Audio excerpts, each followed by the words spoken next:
오늘 같이 나눌 말씀의 제목은 아담의 역사성 논쟁, 그 중에서 일부로 역사적 아담은 없다. 다음 기회에 2부 역사적 아담은 있다가 예정되어 있으니 너무 놀라지 않으시기 바랍니다. 깜짝 놀랐습니다.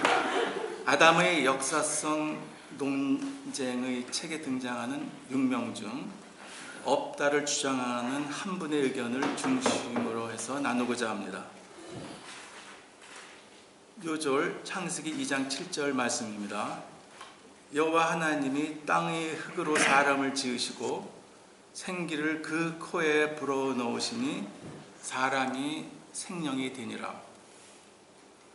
제가 그동안 신앙생활을 하면서 아담의 역사성에 대해 의심해 본 적이 한 번도 없었는데 어쩌다 이러한 논쟁에 휩쓸리게 되었는지 모르겠습니다. 아마도 창세기 1장의 창조에 대한 말씀을 묵상하게 되다 보니 진화론도 검토하게 되고, 만약에 진화론이 옳다면 하나님이 땅의 흙으로 사람을 지으셨다는 성경 말씀을 어떻게 이해해야 할까를 고민하게 되다 보니까 결국 본의 아니게 논쟁에 휩쓸리게 된 것 같습니다. 제가 뒤늦게 깨달았을 때에는 이미 저는 깊은 수렁에 빠져 있는 제 자신을 발견했습니다. 창세기 3장의 선악과와 관련된 원죄론 등 기존에 알고 있었던 성경 지식과 상충되는 것들을 어떻게 이해해야 할지를 고민하게 되었습니다.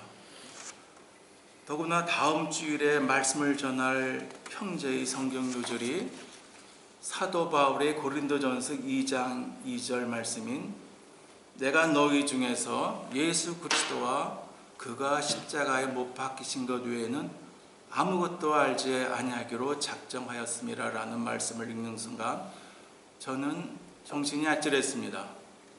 아담의 역사성과 같은 쓸데없는 것에 관심을 갖고 있다는 비난을 감수할 각오로 다음 주일 예배에 임하여야겠다고 생각했습니다.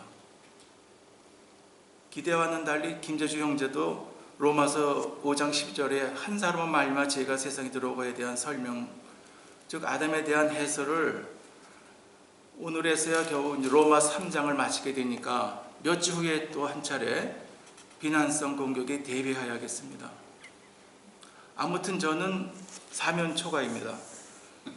그럼에도 불구하고 저는 왜 정통 교리에서 잘 설명되어 있고 성도들이 당연시하는 아담의 역사성을 논쟁거리로 만들려고 하는 것일까요? 첫째는 젊은 성도들과의 소통을 위해서입니다. 2015년 통계로 한국 20, 30대 청년 성도들의 70% 이상이 학교에서 배우는 진화론을 받아들이고 있습니다. 미국의 2006년에 실시한 여론조사에서는 대학에 입학한 복음주의 기독교인 중에서 거의 절반가량이 졸업과 동시에 교회를 떠난다고 합니다. 이런 일탈을 초래한 이유 중 하나는 과학, 특히 생물학적 진화론입니다. 그러므로 기성세대는 진화를 거부하라고 강요하거나 혹은 성서의 모든 이야기를 문자적으로 받아들여야 한다고 요구하지 않는 형태의 성서의 영감을 인정하는 법을 가르쳐야 한다고 생각합니다. 둘째는 이단으로부터의 미혹을 방지하기 위해서입니다. 통일교에서는 아담의 선악과 사건을 원리 강론에서 피가름이라는 교리로 사람들을 미혹합니다. 이브가 따먹지 말라는 하나님의 말씀에 불순종하고 사탄의 유혹에 넘어가 선과 악을 알게 하는 과실을 따먹은 것을 이브와 사탄 간의 성관계로 설명합니다. 그러므로 이브와 아담이 피가 더러워졌고 또한 아담의 후손인 모든 사람이 피도 더러워졌기 때문에 피를 깨끗이 해야 한다는 교리입니다. 아담이 실존했던 역사적 인물이냐 여부는 결국 창세기 1장을 어떻게 해석하느냐에 달려 있습니다. 말씀드렸던 내용이지만 복습삼아 간단히 다시 설명드리겠습니다. 큰 구분으로 창세기 1장을 물질의 창조로 보는 견해와 기능의 창조로 보는 견해 두 가지에 대해서 말씀드렸었습니다. 물질의 창조 견해는 크게 또 세 가지로 분류할 수가 있습니다. 첫째는 젊은 지구론입니다. 하루를 24시간으로 하여 6일간, 즉 144시간 동안 하나님께서 우주 만물을 창조하셨다는 견해입니다. 종교 개혁자인 루터나 칼빈도 이 주장을 수용했고, 한국의 대다수 보수 교단 소속 성도들도 이 견해를 따릅니다. 그러나 칼빈이 추종했던 성 어거스틴은 순간 창조를 주장합니다. 전능하신 하나님이 6일씩이나 걸려서 창조하시지 않았을 것이라는 견해입니다. 젊은 지구론을 주장하는 사람들은 과학이 성경과 상충될 때는 과학이 틀린 것으로 간주합니다. 이명박 정권 때 생물 교과서에서 진화와 관련된 시조새와 말발굽 관련 내용을 삭제하려는 해프닝이 있었죠. 둘째는 오래된 지구론입니다. 지질학의 지구 연대인 46억 년을 받아들이되 생물은 하나님이 종류대로 직접 창조하셨다는 견해입니다. 현대과학을 많이 수용하므로 중도 보수 교단에서 많이 따르는 견해입니다. 10여 년 전에 이재철 목사님께서 태양이 만들어지기 전 3일간은 알 수 없는 긴 기간이었고, 태양이 만들어진 4일부터는 24시간을 하루라고 말씀하셨습니다. 그러면서 진화론을 믿는 사람들의 믿음이 정말 대단하다고 웃으시면서 말씀하신 것이 기억납니다. 그 당시 저도 진화론을 믿는다는 사람들이 정말 믿음이 대단하다고 그렇게 이해했었습니다.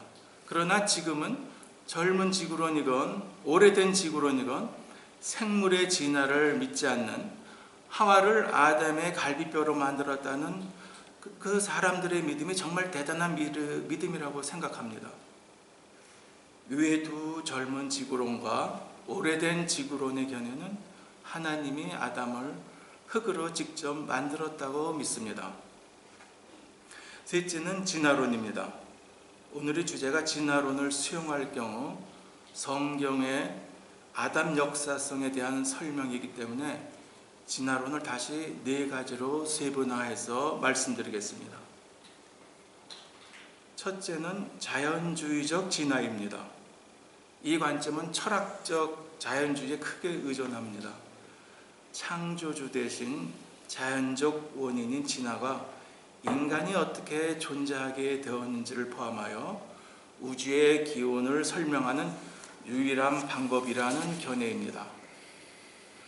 과학, 즉 진화를 무시하는 종교는 사회의 해악이라고 믿는 대표적인 무신론자로 리처드 도킨스 같은 인물의 견해입니다. 둘째는 무목적적 진화입니다. 이 관점에 의하면 비록 초자연적인 것이 존재하기는 하나 그것은 우주가 존재하기 시작한 이후로는 우주에 개입하지 않는다는 주장입니다. 이 주장도 철학적 자연주의의 특징인 무작위성을 수용합니다. 일부 자유주의 개신교, 불교, 힌두교 및 뉴 에이지 등에서 이 관점을 갖고 있습니다. 셋째는 계획된 진화입니다. 영어로는 planned evolution이라고 합니다. 이 관점은 하나님이 처음부터 어떤 목적을 두고 계셨다는 견해입니다. 비록 목적이 포함되어 있기는 하나 대체로 하나님은 진화의 과정에 개입하시지 않는다는 생각입니다. 바이로로고스 재단의 설립자인 프랜시스 콜린스가 이 관점을 지지합니다. 넷째는 지도된 진화입니다. 영어로는 Directed Evolution이라고 합니다. 계획된 진화보다는 더 구체적으로 하나님이 어떤 일관성 있는 원칙에 따라 우주에 개입하시거나 더 특별하게 우주를 지도하신다는 관점입니다. 이외에도 인텔리전트 디자인, 즉 지적 설계 이론이 있습니다. 지적 설계 이론은 생명체의 생명 현상에서 의도적 요소가 발견된다면 그것이 지적 존재의 개입의 증거가 되기 때문에 다양한 생명체의 기원은 지적 존재에 의한 것이라는 주장입니다. 오래된 지구론자들로부터 진화론자들까지 다양한 배경을 지닌 많은 학자들이 디스커버리 연구소를 중심으로 지적 설계 운동에 가담하고 있습니다. 과학의 관찰과 실험의 결과인 진화에 대해 왜 여러 가지 견해가 있을까요? 설사 모든 것이 과학적으로 설명이 된다 해도 인간들이 해석을 여러 가지 형이상학적으로 하기 때문입니다. 저는 지난 1월에 호주에 사는 6살과 4살 난 손자가 저희 집에 머물렀습니다. 그동안 저는 6일간의 천지창조를 반복해서 따라하게 해서 외계했습니다. 처음에는 창세기 1장의 창조 기사를 문자적으로 이해하다가 중고등학생 정도의 나이가 되면 위에 있는 다양한 견해들을 설명해 주어야 한다고 생각합니다. 개인의 믿음과 지적 수준에 따라서 어느 한 가지를 수용하되 다른 의견의 형제 자매를 이해할 수 있어야겠습니다. 특히 가르치는 위치에 있는 분들은 본인은 어떤 견해를 갖고 있든지 간에 위의 모든 견해를 숙지하고 있어야 된다고 생각합니다. 32억 개의 유전 정보가 DNA에서 RNA로 복제될 때 평균 10억 개당 1개로 오류가 발생한다고 합니다. 그 어떤 특정 신체 부위 오류를 하나님이 직접 계획하신 것일까요? 저는 허벅지에 아주 작은 혹이 있습니다. 아마도 피부 관련 유전 정보의 복제 과정에서 오류가 발생한 것 같습니다. 이것도 하나님이 계획하신 것일까요? 유전체 전문 교수의 의견은 이 오류는 확률적으로 어느 누구에게도 발생할 수 있는 것이고 때로는 그것이 신체의 중요한 부위일 수도 있다는 것입니다. 여러 진화의 원인 중 하나인 이러한 복제 오류가 진화로 이행되려면 거쳐야 할 메커니즘이 있습니다. 자손에게 유전자가 전달되고 이 자손들이 소규모 집단을 형성해서 고립된 곳에 모여 살며 여성들이 각각 다양한 숫자의 자녀를 낳아야 합니다. 즉 모든 여성이 같은 수의 자녀를 낳으면 진화가 일어나지 않습니다. 그리고 이 상태가 고착되면 소규모 집단에서 소진화가 발생하는 것입니다. 소진화가 축적되어서 종분화가 이루어집니다.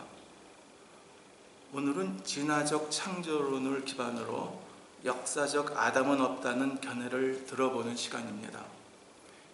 이 견해의 목적은 서두에 말씀드린 대로 진화론을 수용함으로 문자적 아담을 긍정할 필요 없이 성서를 수용하도록 하기 위한 것입니다.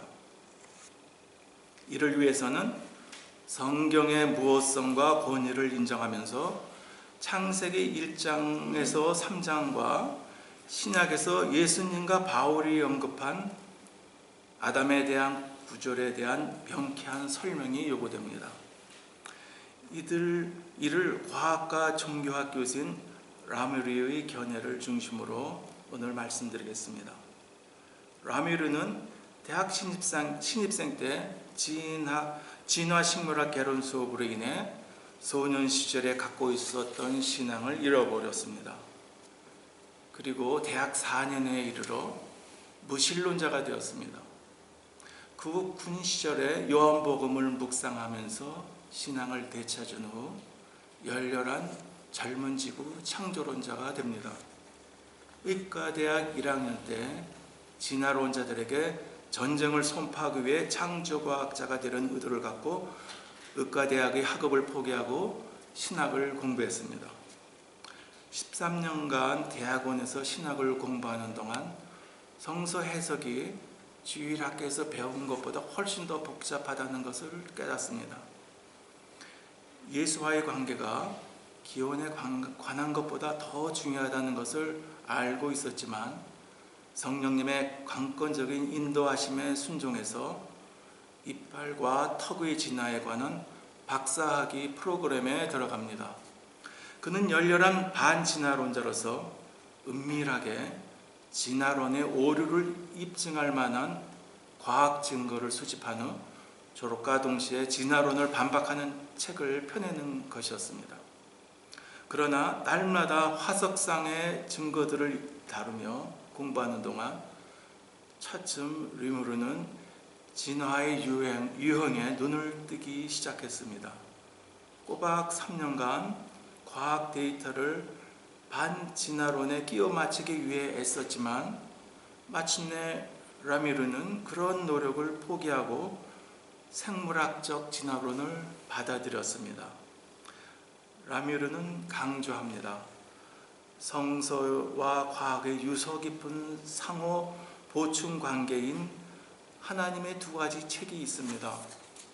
성경인 하나님의 말씀의 책과 과학인 하나님의 행위책은 서로 협력해 우리에게 성부와 성자와 성령의 계시를 제공한다고 강조합니다.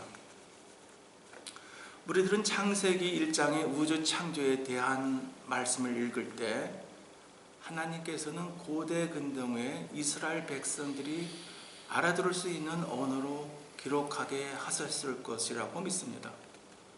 만약 하나님께서 현대 과학의 용어를 사용하셔서 창세기를 기록하게 하셨다면 창세기 제목이 아마도 창세계시록 또는 창세묵시록이라고 불려야 했을 것입니다.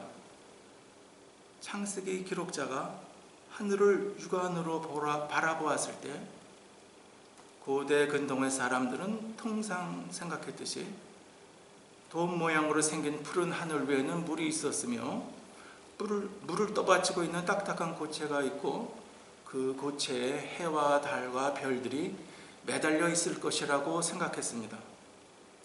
만약 창세기 1장의 천문학이 고대에 속한다면 또한 창세기 1장이 묘사하고 있는 생명체들의 창조 역시 그것이 생물학적 기원에 관한 고대 관점이라는 점에서 유사하지 않을까요? 창세기 1장은 식물과 동물들이 그 종류대로 후손을 낳았다는 표현을 10차례나 반복합니다. 기독교 반진화론자들은 이 표현이 생물학적 진화를 부정하는 성서의 증거라고 여깁니다. 그러나 그 종류대로라고 하는 표현은 고대 생물학적 범주로 고대 분류법을 반영한 것입니다. 고대 근동의 창조 이야기들에는 기본적인 두 가지 메커니즘이 등장합니다. 하나는 인간이 땅에서 식물처럼 자연스럽게 발화하는 것입니다. 엔고라를 위한 찬송시는 이렇게 말합니다. 인간이 식물처럼 지표를 뚫고 나왔다. 수메르 텍스트에서 신들은 인간의 씨를 땅에 뿌렸고 그러자 사람들이 보리처럼 땅에서 솟아나왔다. 굉이 노래는 한 신이 굉이 모양의 도끼를 땅에 내리치자 들판에서 씨가 싹 터서 사람들이 그 씨에서 자라났다고 묘사합니다. 흥미롭게도 이런 싹통의 메커니즘은 창세기 1장 24절 땅은 생물을 그 종류대로 내되 가축과 기는 것과 땅의 짐승을 종류대로 내라 해서 사용된 창조 과정과 흡사해 보입니다. 장인이 인간을 만들어낸다는 메커니즘은 아트라이스에서 나타납니다. 한 여인이 학살당한 신의 피와 진흙을 섞어 남자 7명과 여자 7명을 만들어냅니다. 엔키와 님마에서는 술에 취한 어떤 신이 흙을 사용해 불완전한 인간을 만들어냅니다. 길가메시에서는 인간을 만들기 위해 흙이 한 줌 사용됩니다. 분명히 인간의 신규 창조에 관한 위의 세 가지 예들은 창세기 2장 7절에서 하나님은 장인처럼 행동하셔서 흙으로 아담을 지으신다는 예들과 유사합니다. 고대 과학이 현재의 물리적 실제와 일치하지 않는 것처럼 아담의 존재도 궁극적으로 인간의 기원에 관한 고대인의 개념으로 아담은 존재하지 않는다고 유추할 수 있습니다. 다음은 역사적 아담이 존재하지 않는다면 예수님과 사도 바울이 아담을 언급한 성경 규절에 대한 해명이 요구됩니다. 마태복음 19장 4절에서 6절입니다. 사람을 지으시니가 본래 그들을 남자와 여자로 지으시고 말씀하시기를 사람이 그 부모를 떠나서 아내에게 합하여 그 둘이 한 몸이 될지니라 하신 것을 읽어보지 못하였느냐? 그런즉 이제 둘이 아니요 한 몸이니 그러므로 하나님이 짝지어 주신 것을 사람이 나누지 못할지니라. 이 구절의 문맥은 아담의 역사성에 관한 논쟁이 아닙니다. 아담과 하와의 관계는 하나님이 결혼과 관련해 의도하신 관계의 이상적 모델입니다. 예수님은 아담이 실제 인물이었다는 당대 유대인들의 믿음에 자신을 맞추셨습니다. 예수님의 말씀을 듣는 자들의 수준으로 내려가 당대의 과학을 사용하시는 예는 이 외에도 아주 많이 있습니다.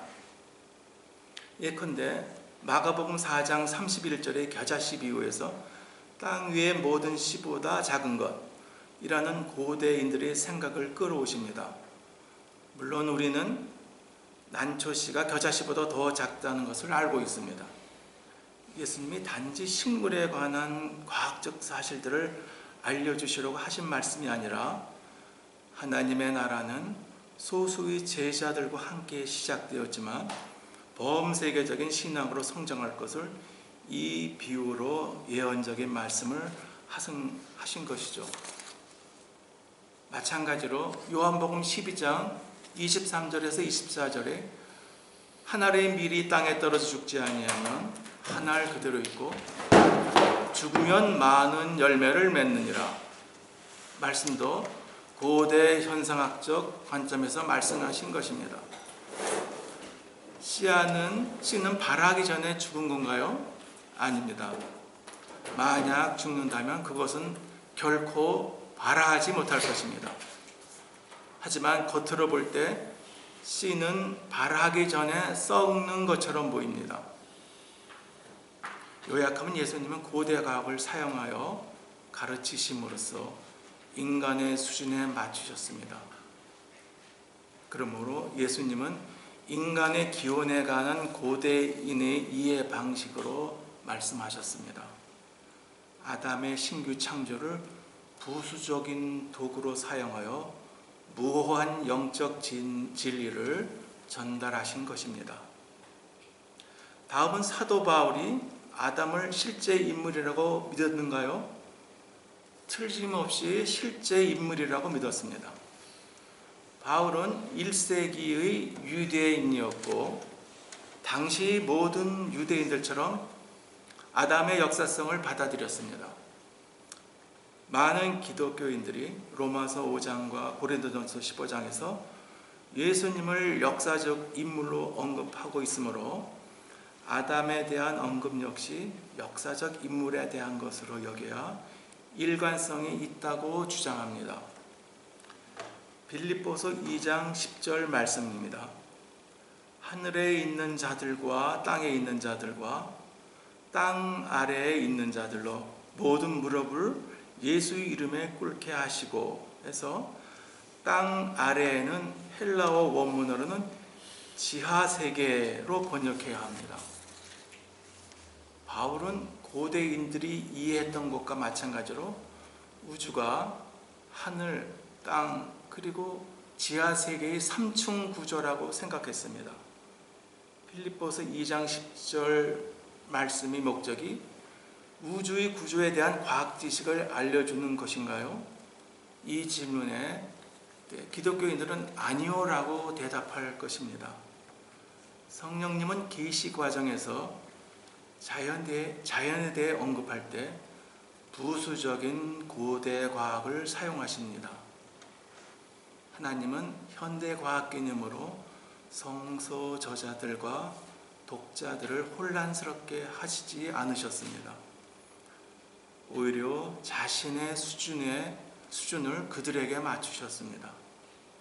3층 구조 우주로는 고대 현상학적 관점에서 인식할 때 당대 최고의 과학이었습니다.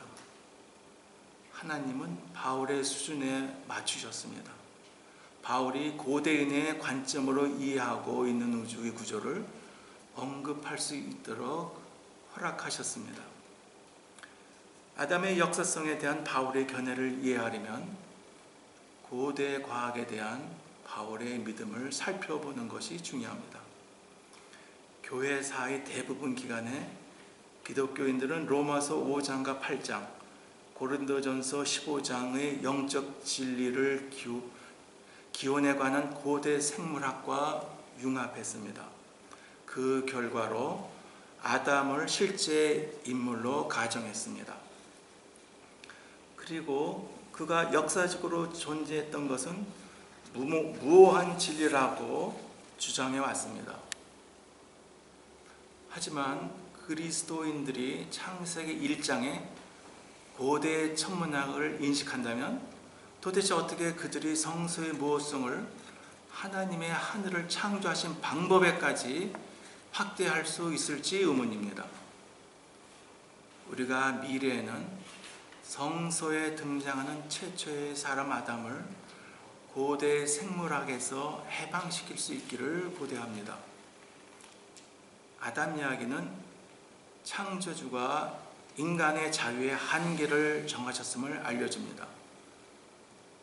우리는 하나님 앞에서 책임을 갖고 있으며 그분의 명령에 순종하지 않는 것은 하나님의 심판을 낳습니다. 아담 이야기는 우리 이야기입니다. 우리 중에 성부 하나님의 말씀에 거역하려는 유혹을 받아보지 않은 이가 있습니까? 당신은 자신이 지은 죄가 부끄러워 예수님에게서 숨고 싶었던 적은 없는가요? 성령 앞에서 자신의 죄를 합리화하려고 애써본 적은 없는가요? 당신은 자신이 지은 죄에 대해 다른 이를, 심지어 하나님을 비난해 본 적은 없는가요? 우리가 참으로 누구인가를 이해하려면 우리는 자신을 에덴 동산 한가운데에 세워야 합니다. 첫 번째 아담은 바로 당신과 나입니다. 그러나 역사적인 두 번째 아담이 우리의 죄를 위해 죽으셨고 우리를 죄와 죽음의 사슬에서 해방시키셨다는 사실이 바로 복음입니다. 이상입니다.